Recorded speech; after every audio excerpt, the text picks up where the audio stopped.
Flyers touting white pride and a noose appearing on a human rights advocate's doorstep. Small incidents made public across the inland Northwest in the last 6 months.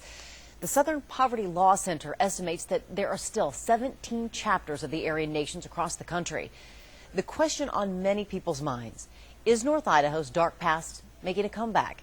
KXLY4's Tania Dall is live tonight from North Idaho.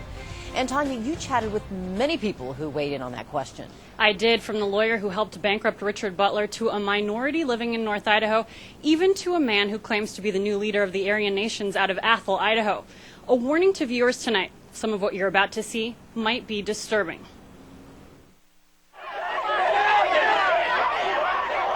Who will ever forget? We just want to secure the existence of a race and a future for white children. No Nazis, no KKK, no fascists, USA. Year after year, downtown Coeur d'Alene looked more like a battlefield as Aryan Nations members clashed with protesters, and police wore full riot gear. The last time the neo-Nazi group marched down Sherman Avenue was just a few years ago. Now followers claim to be regrouping. So we hold monthly meetings, we hold weekly church services. The hate first blossomed in 1974 when Richard Butler moved to Hayden and established the Aryan Nations World Headquarters.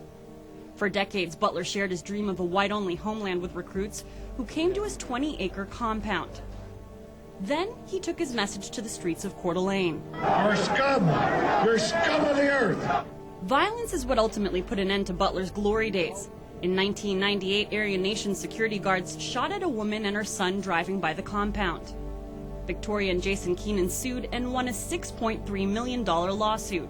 Too long, the Aryan Nations compound in this county has been a haven for violent racists. And I hope that this jury verdict will put an end to that. Bankruptcy forced Butler off of his compound. Months later, the facility came tumbling down. Butler died in 2004. The voices of hate were virtually silent. Now, new voices are starting to emerge. The Aryan Nations goal is to have, and it's just about the same as everybody else, is to have an area where it's an all-white homeland state country. Paul Mullet claims to be the new national director of the Aryan Nations. His goal, to pick up where Butler left off. Originally from Ohio, the 36-year-old now lives in Athol. He says this time the group is operating differently. If we're confronted, we will protect ourselves. But as far as us going out and doing violent acts like recent media attention's been giving the Aryan Nations, no. What was in the past is in the past, and what's now is now. But the message is the same. Mullet's website asks recruits to, quote, fight the Jews and mud people of the world. The black pride, the Zionist pride, the Indian pride, you know, the list goes on where they say it's okay for them to do that, but it's not okay for a white person to stand up and be proud of who they are. Mullet says his members aren't who you might think they are. The skinhead mentality is really losing ground, and it's more of white-collar people, you know, good jobs. Over the summer, the Aryan Nations group was caught circulating white pride flyers on front lawns in North Idaho and Spokane. The Coeur d'Alene Police Department charged Mullet and 2 followers with littering. This month, 3 men were charged with malicious harassment. Court documents show they threatened a Hispanic family with a gun and pit bull while passing out hate literature in another Coeur d'Alene neighborhood.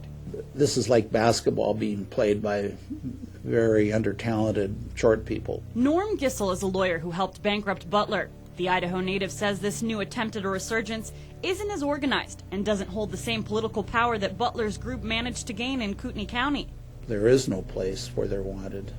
I can't think of a single place in the world that would welcome these Nazis at the present time. The community isn't turning a blind eye. In August, law enforcement agencies, mayors, politicians, and other local leaders got together at the state line. Their message: hate won't be tolerated here. Denouncing racism is one thing, but the reality is it does exist. Just yell the N-word and keep driving. Most of the time I don't hear it because I got my headphones on. A Coeur d'Alene DJ nicknamed Juice says he's experienced racism living in North Idaho, especially when he goes for a jog. For 25 years he's been connected to the area, but despite a few negative mishaps, Juice remains positive. North Idaho is a great place don't sell it short, because a couple knuckleheads don't agree with the majority of America.